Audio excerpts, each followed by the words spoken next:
What? Old-time radio host Rev here with a Fallout London news update.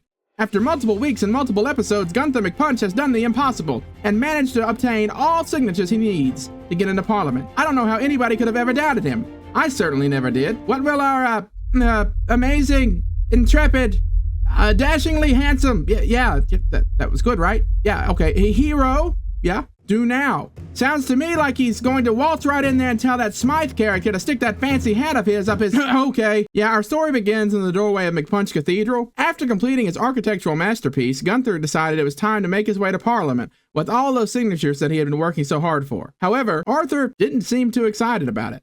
You don't seem very excited about it. Fine, I'll be excited about it. Yay, go Gunther. You got all the signatures. After recovering from Arthur's lack of enthusiasm, Gunther made his way to Westminster. Do you know what would really help poor Rev cheer up after Arthur's heartbreaking lack of enthusiasm? If you would consider liking the video and subscribing for more Rev Plays Games content. Along the way, Rev was reminded of Fallout London's egregiously long load times.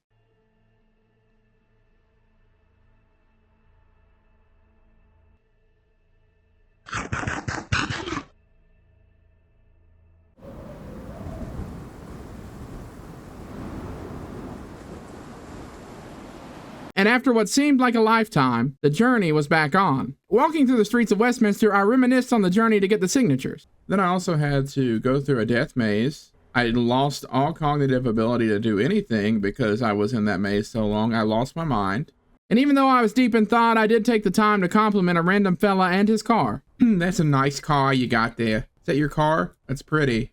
Arriving at the familiar gates of the Parliament building, yours truly was surprised to find a couple of unfamiliar-looking guards in different uniforms than the last ones. Those are new guards. Knowing that his penchant for punching has left him with a strong and intimidating build, I decided to trade out Gunther's construction hat that honestly I had forgotten he was wearing and opted for a more, cute headwear.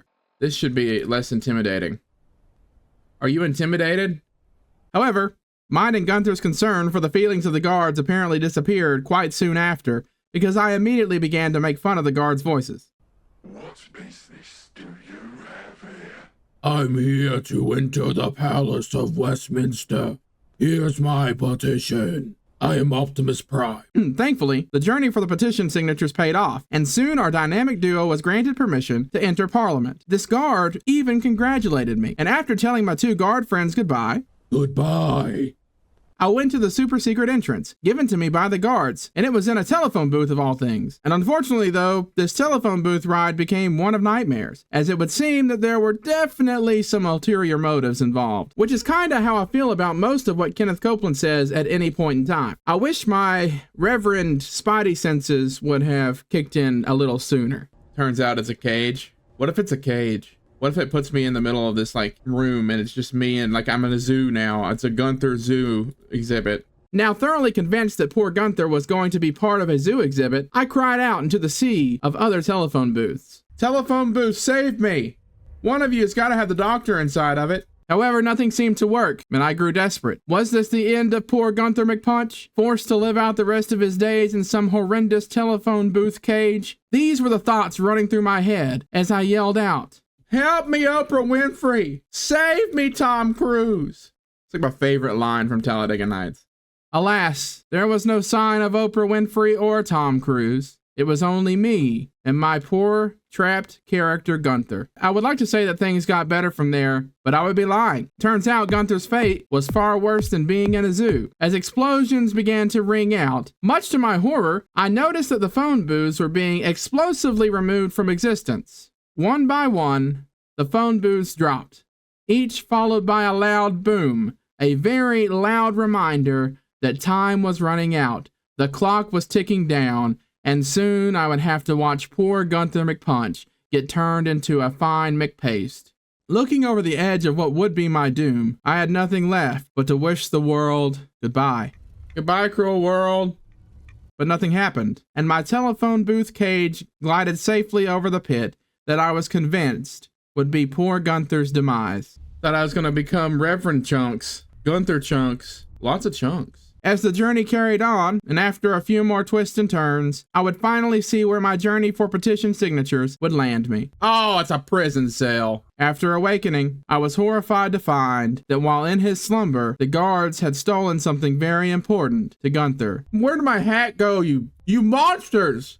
You stole my Cthulhu mask. Shaken by this horrible realization, I had no choice than to see what this mysterious man in front of me had to say. So Gunther and I would soon find out that this mysterious stranger was one of Smythe's henchmen. This particular henchman has had enough of old Smythe and would let Gunther and I know that he wants him, well, taken care of. You know, Gunther and I weren't too keen on being deceived into a jail cell, and as far as we're concerned, Smythe was going to pay for his deception. Once the Angel Trooper had made himself scarce, our rampage would begin, and my vengeance would soon be felt by all those that stood in my path, starting with the cell door. Once we were free, Gunther and I made a beeline to the barracks, where Gunther's stuff lay waiting in a box on the floor. In a scene reminiscent of Tony Stark's lifting up the Infinity Gauntlet, Gunther donned his fabled boxing glove, and woe to any of the guards that stood between him and the exit. After teasing this poor guard, you almost had it, and dispatching multiple guards in a scene that would make Jean-Claude Van Damme tremble, Gunther and I found our way out of the prison, where we were greeted by Arthur, who was none the wiser about the brutal massacre that had just taken place behind those doors. So, reunited with Arthur, Gunther and I set off toward the Science Museum in Kensington. However, I did take a quick detour to go visit Piccadilly Circus and purchase some Radaway, because for some reason, Gunther can't seem to stay away from radiation sources. Once inside the museum, my objective was to find a fellow by the name of Mr. X, who was being held prisoner by his own guard detail. Honestly, the museum was quite a cool experience. Seeing some of the models in the game being shrunk down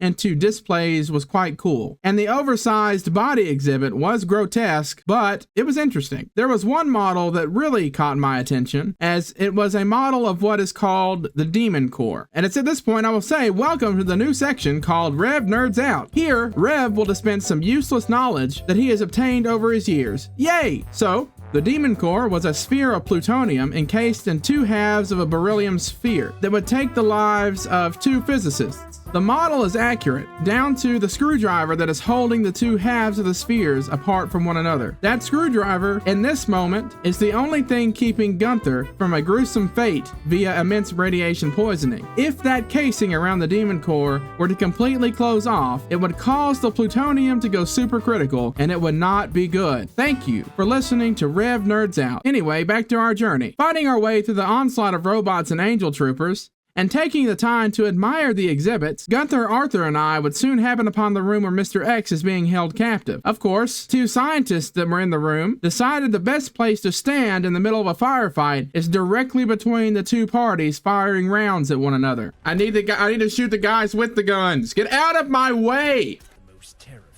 It's like they wanted to get shot. Now in the office of Mr. X, I was horrified to learn what truly happened to Gunther and why he was in a test tube in the first few minutes of the game. If you don't want spoilers, I suggest you skip this part. Are you gone? Alright, it turns out that Smythe had abducted poor Gunther and run all sorts of horrible experiments on him. As if it couldn't get any worse, we were told that Gunther was slated to be disposed of mere moments before the explosions in the lab would set him free from his test tube. Angry, Gunther and I were more than happy to hear Mr. X's plans to exact revenge on Smythe for his cruelty, which was... The plan is that we send Smythe to Kingdom Come. So in order to do so, Gunther's task is to infiltrate a tournament that is happening in Westminster and place explosives underneath the box where Smythe would be seated. Then, well, Smythe go bye-bye, and Gunther's vendetta satisfied. That sounds easy enough, I'd say. However, what happens? Well, I guess you'll have to wait until next time, because that's all that I have for you today, silly gooses. If you liked the video, please consider hitting that like button. And if you didn't like it, well, hit that dislike button. And then go out and invest all of your money into a t-shirt press and print out a bunch of We Dislike Rev t-shirts. Give them to everybody that you know and tell them to wear them as they watch all of my videos fully to completion. Anyway, remember that you are loved, and until next time, see ya, silly gooses. Bonus blooper. After completing his architectural masterpiece,